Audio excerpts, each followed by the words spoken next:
cauldron of thinking. What's really striking about Temple, though, is that he shared this vision with a broadly interested nation, one which, by contrast with today, was absolutely all ears. Okay, so that's a really important contrast, that the nation wanted to listen to this guy who was the Archbishop. That's not the case now, in anything like the same way. And Temple set out a manifesto for welfare, first in Christianity in the State, which he wrote in 1928, and that's where he coined the term the welfare state. It's his term. He subsequently elaborated on this in Church, Citizen and Churchman in 1941, and then in Christianity in the Social Order, which I meant to bring with me, but is languishing on my bedside table back in London. It was published, this book, in 1942. The reason I wanted to bring it was because it was published by a famous popular British publisher, Penguin. Have you come across Penguin books? Mm-hmm. Yeah. And amazingly, so this is an archbishop talking about religion and politics in a Penguin publication which immediately sold out. None of my books have sold out, hint, hint. And it ran for several reprints. It sold millions of copies. And this seemed to me to be a sign of the times as well as a mark of the man. I mean, can we really imagine selling this kind of text through a popular press in those sorts of numbers now? I guess not. And in this book, Temple asks such questions as, what right has the church to interfere? How should the church interfere?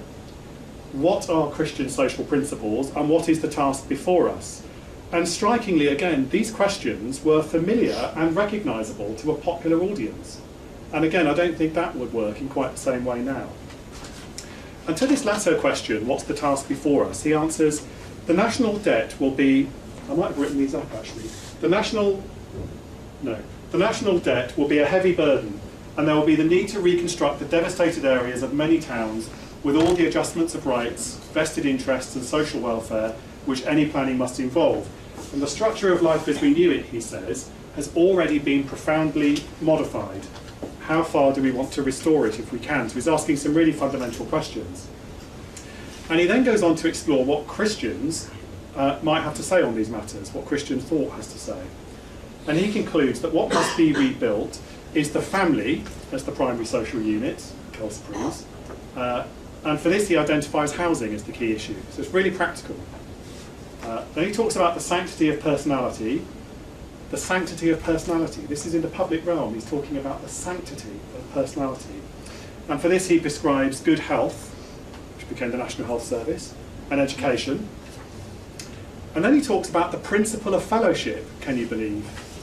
The principle of fellowship, for which he turns to, he wants to see the end of educational division, which he means between private and public schools, which has the opposite meaning in the UK to here, ones you pay for and ones you don't.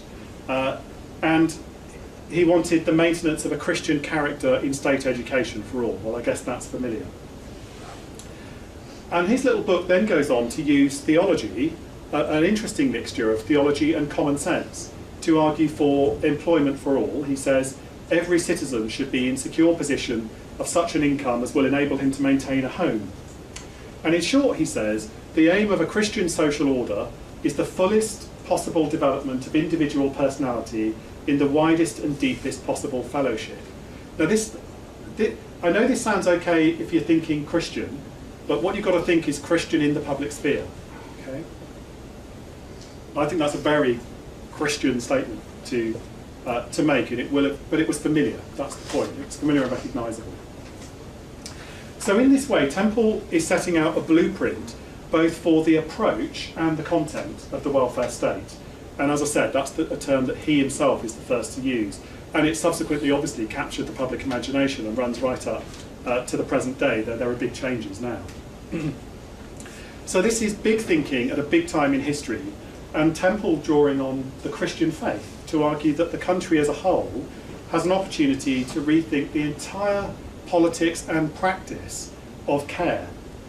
And as I've said, what's really amazing is that people listened. This was an archbishop who had a broad and willing audience. And I just want to compare that with some of the headlines which have greeted far tamer public interventions from recent archbishops of Canterbury, such as one following Rowan Williams' comments about Sharia law, which produced this, I suppose it's amusing, headline. This must be the Sun, I think. Anyone travelling to the UK? Pick the Sun if you want this. Okay, the other part of this willing transfer story lies not with a churchman but with a civil servant, and this takes us to our other William Beveridge. And this was no accident. The relationship between Beveridge and Temple had begun 40 years before when they met at Oxford, and between them, and with a third character, Richard Tawney, they were to develop and realise the welfare vision for Britain. And whilst at Oxford, these three young men were challenged to go to a place called Toynbee Hall. Have you heard of Toynbee Hall? Some of you have. It's part of what's called the settlement movement. The idea essentially was that posh, rich young men at Oxbridge would go to the settlement movement in the East End of London and elsewhere and experience poverty before going and running the country and therefore knowing better how to address it. That's kind of in a nutshell. Somebody would shoot me for saying that. And the headline, this is Toynbee Hall, the headline kind of mission is to find friends among the poor, as well as finding out what poverty is and what can be done about it.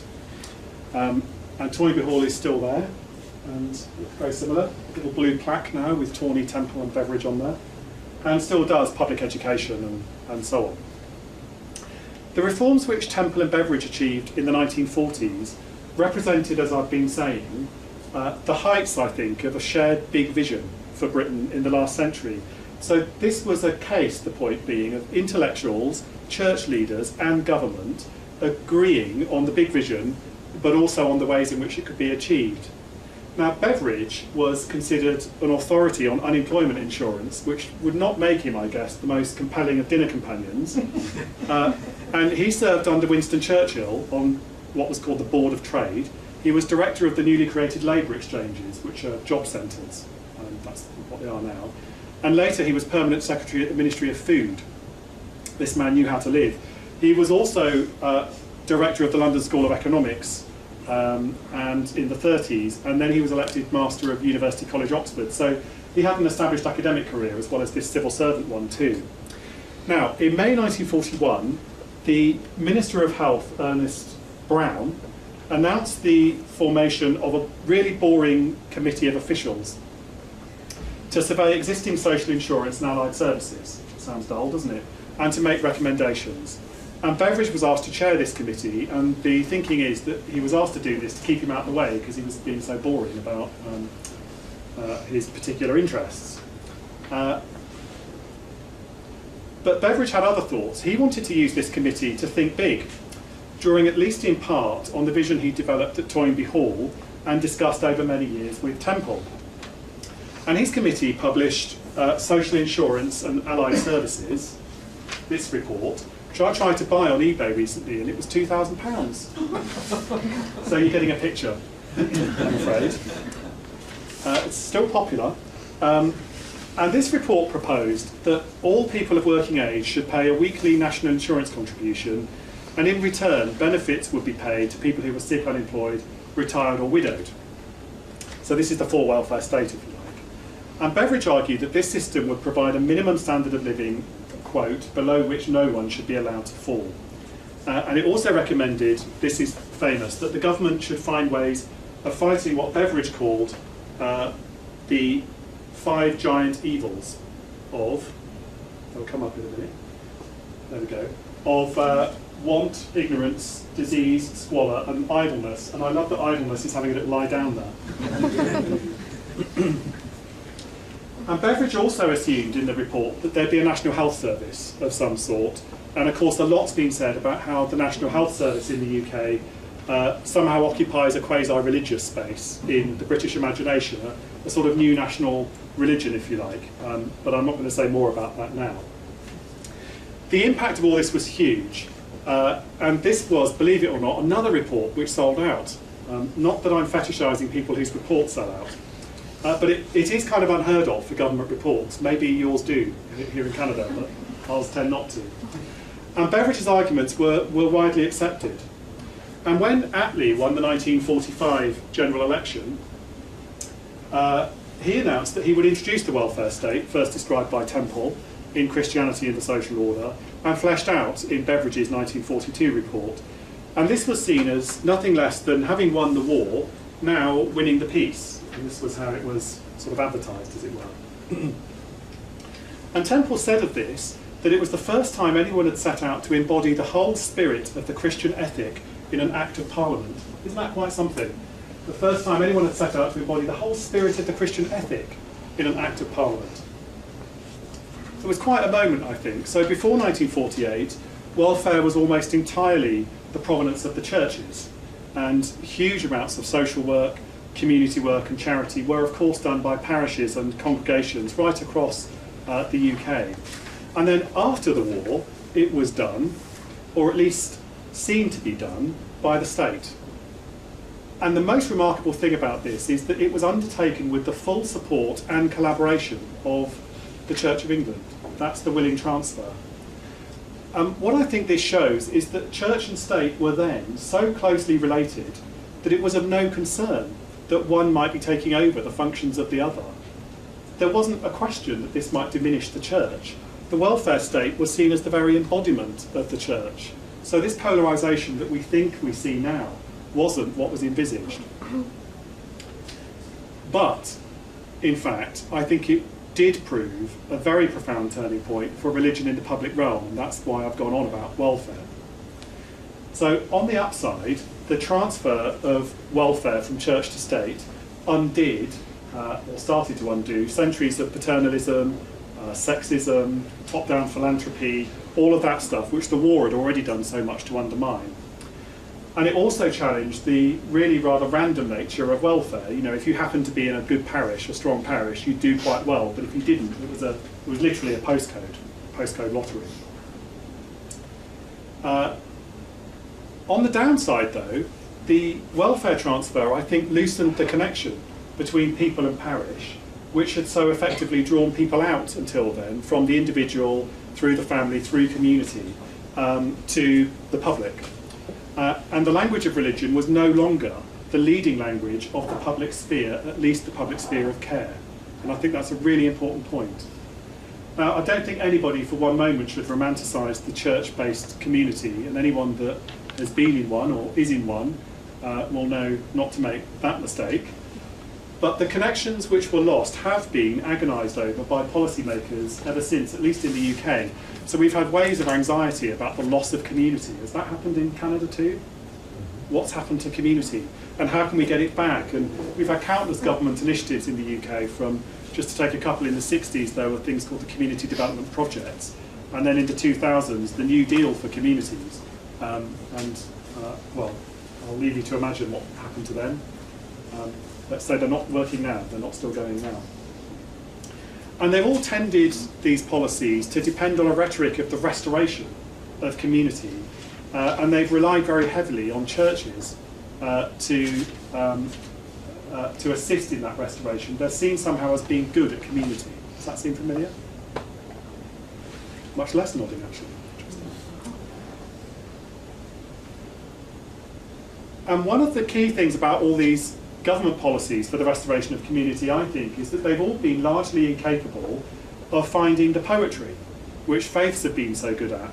And I think this is one of the really key challenges for our times. How do we articulate the values found in a Christian West in a newly, possibly post-religious, possibly post-secular, certainly plural context, in which Christianity would probably not be appropriate, at least not on its own. So that's a big challenge. Now, all of this said, the reality of the welfare state since this period has always been much more mixed than it looked anyway. It wasn't really a simple story of transfer from church to state. Church stayed in there. And faith groups have maintained a constant and consistent presence, often working in the most disadvantaged areas, very particularly often where all the other agencies have withdrawn. They maintain their presence, and that's really key. And this brings us to the second phase in my three-part evolution. So the first was willing transfer. This second phase I call invisible presence. And this is the period in which the transfer from church to state is assumed to have resulted in the nationalisation, professionalisation, and therefore the secularisation of welfare, and public